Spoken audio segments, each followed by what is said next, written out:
what's up, man? Bienvenue sur la chaîne, frérot. Tu connais mon gars ce soir au Stade de France. France-Croatie. Défaite de l'équipe de France. 4 matchs sans victoire pour l'équipe de France. On est à quelques mois de la Coupe du Monde. Il va nous rester un dernier rassemblement. On va jouer les 2 derniers matchs de la Ligue des Nations. Et là, pour le moment, franchement, les gars, c'est compliqué. On est tous d'accord que c'est compliqué, les amis. Parce que là, franchement, c'est chaud, hein. C'est chaud. Là, il y a plein de gens qui peuvent être dégoûtés, qui peuvent se dire que voilà, l'équipe de France, cette année à la Coupe du Monde, ça va être compliqué. Est-ce que c'est vrai? Est-ce que c'est faux? Pour moi, je me dis, autant fait des matchs flop avant la Coupe du Monde que de faire ces matchs-là à la Coupe du Monde. Mais tu ne peux pas faire des matchs flop avant la Coupe du Monde et arriver à la Coupe du Monde et être prêt. Lorsque tu vois des équipes comme la Belgique, le Pays-Bas, l'Angleterre, l'Allemagne, les mecs, ils sont prêts. Et ces mecs-là sont les principaux concurrents de l'équipe de France, même le Brésil et l'Argentine et tout, c'est les principaux concurrents ou rivaux de l'équipe de France pour cette Coupe du Monde-là, les gars. Et là, en ce moment, l'équipe de France, champion en titre, c'est compliqué. À, je sais pas, 3 mois ou je sais pas, 2 mois et demi de la Coupe du Monde. Mais c'est compliqué, les gars, hein, parce que là, ce rassemblement de l'équipe de France, total flop, les gars, total flop. On n'en tirait aucun enseignement. On était parti sur un système à 3 défenseurs. Là, on a terminé ce rassemblement-là avec un système à 4 défenseurs. Quels sont les joueurs qui vont être titulaires au niveau de l'équipe de France pendant la Coupe du Monde? Quel est le 11 type de l'équipe de France pendant la Coupe du Monde? Quels sont les joueurs qui vont être présents au Qatar? Franchement, les amis, il y a beaucoup de questions à se poser. Didier Deschamps va-t-il trouver la solution avant la Coupe du Monde? Sur les 2 derniers matchs de rassemblement qui nous restent, ça va être compliqué, les amis, parce que là, waouh, waouh, tous les matchs qu'on a fait, on avait de la position de balle, mais après, tout ce qui est animation offensive, compliqué. Aujourd'hui, penalty, on prend un but en début de match. C'est vrai que l'équipe de France, aujourd'hui, elle a beaucoup de jeunes joueurs, beaucoup de talents, mais est-ce qu'elle a beaucoup de jeunes joueurs qui ont de l'expérience? C'est ça les questions qu'il faut se poser, au fait, aussi. C'est ça. Parce que vraiment, lorsqu'on voit des joueurs comme Tchouaméni, Guendouzi, voilà, Rabiot, Konaté, Koundé et tout ça, c'est vrai que c'est des joueurs qui ont un fort potentiel, qui sont jeunes, qui ont de l'avenir. Mais les amis, l'équipe de France, elle manque d'expérience au fait. Là, pour moi, hein, comme conclusion de ces 4 matchs-là, on a une équipe de France qui a manqué d'expérience. On a pris un penalty face au match aller, face à la Croatie. Encore aujourd'hui, on prend un penalty. Tous les buts qu'on prend, c'est des erreurs défensives qui peuvent être évitées. Animation offensive avec Griezmann, c'était compliqué. Aujourd'hui, on avait Nkunku, Benzema et Mbappé, c'était aussi compliqué. Donc voilà, quelle est la stratégie que Didier Deschamps doit adopter maintenant, les frérots? C'est ouf au fait, parce que les amis, là on est là, on se dit, ouais, c'est tranquille et tout, Ligue des Nations, voilà, c'est pas une compétition à prendre au sérieux. Mais là, les gars, si la France, là on est dernier de la Ligue des Nations, je pense que même il y a 90% qu'on termine dernier de la Ligue des Nations et ça veut dire qu'on va être reversé en Ligue B, les gars. Là, tu es champion du monde, tu es l'équipe de France, Ligue des Nations et tu vas être relégué dans la Ligue B. C'est un truc de malade, en fait. C'est un truc de malade. Pourtant, lorsqu'on regarde l'équipe de France, les gars, on a trop de bons joueurs. On a trop de bons joueurs. C'est grave, en fait. C'est compliqué. Mais moi, je reste optimiste. Moi, je me dis, on sait tous que lorsqu'une équipe remporte la Coupe du Monde, la prochaine Coupe du Monde qui arrive, cette équipe-là, elle fait pas du tout une bonne compétition.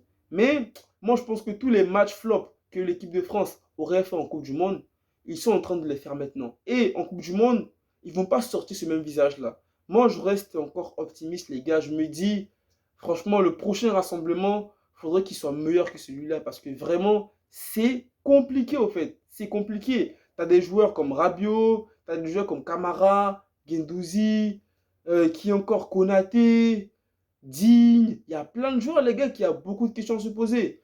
Tchouaméni, est-ce qu'il va être titulaire? Franchement, à l'heure actuelle, au niveau de l'équipe de France, les postes qui sont sûrs à 100%, on peut se dire quoi? Loris, c'est sûr, il va être numéro un.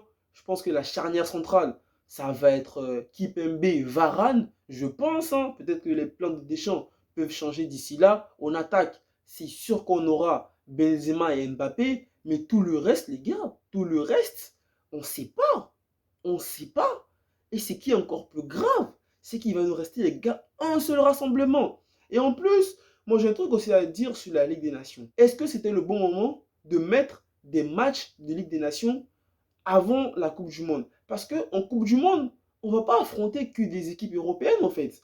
Là, la France, là, elle a fait des matchs que contre des équipes européennes. Est-ce que faire des matchs contre d'autres pays, d'autres continents, comme des continents africains ou encore de l'Asie, est-ce que ça ne pourrait pas encore mieux préparer l'équipe de France pour la Coupe du Monde? Parce que là, que des matchs, Croatie, Danemark, Autriche, et je ne sais même pas si l'Autriche a joué la Coupe du Monde. Je sais que voilà, le Danemark, ils vont la jouer. La Croatie, ils vont jouer la Coupe du Monde. Il y a aussi des joueurs comme Giroud qui ne sont pas là, Mendy du Real ou encore Ousmane Dembélé. Est-ce que ces joueurs-là manquent à l'équipe de France? Lorsqu'on regarde aujourd'hui le visage de l'équipe de France, on peut se dire, les gars, franchement, oui. Hein. Moi, je dis oui, parce que là, tu es devant ta télé, tu as Mbappé, tu as Benzema. En plus, nous les gars du Barça, on n'a pas l'occasion, on n'a pas eu l'occasion de profiter de Benzema. Tu as Benzema en équipe de France. Au moins là, on peut se dire, ouais, on va supporter quand même Benzema. Parce que lorsqu'il est au Real, on ne peut pas supporter Benzema. Tu as Benzema, tu as Mbappé, tu as le meilleur joueur de Ligue 1 en attaque, tu as le meilleur joueur de la Liga, tu as le meilleur joueur de la Bundesliga, Nkunku, tu as les 3 meilleurs joueurs des plus gros championnats européens aujourd'hui. Rien, frère, rien.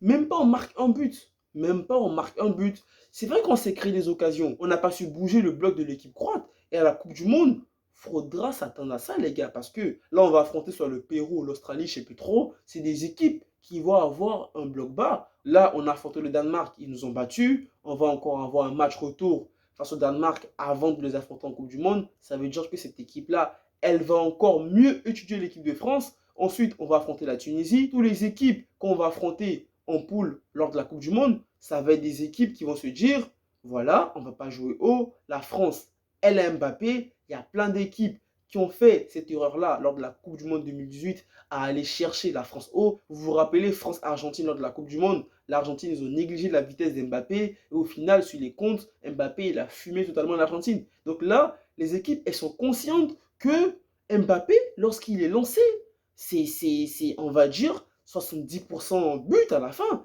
Et ces équipes-là, elles vont jouer bas pour éviter l'équipe de France de jouer en profondeur. Et là, si on n'arrive pas, lors des matchs de préparation, à mettre en difficulté les blocs bas qu'on affronte, les gars, moi je vous dis, la Coupe du Monde, là, ça va être compliqué, ça va être compliqué. Mais bon, comme on dit, les gars, on verra bien, mais je pense que d'ici là, voilà, il y a certains joueurs, voilà, Deschamps, il faudra qu'il fasse des choix. Hein, parce que là, arrivé au bout d'un moment, il faut faire des choix. Et je pense qu'il fera des choix dans l'intérêt de l'équipe de France, dans l'intérêt d'aller remporter la Coupe du Monde et pas dans l'intérêt de toujours garder ses soldats et tout ça. On a capté, c'est bon là. Là, il faut vraiment mettre une équipe qui a envie de gagner. Il faut mettre un système qui fonctionne et il faut trouver surtout un système qui fonctionne parce que jusqu'à présent, il n'a pas encore trouvé le système de l'équipe de France des Deschamps. Donc, il faudra trouver ça. Il nous reste 2 matchs avant la Coupe du Monde.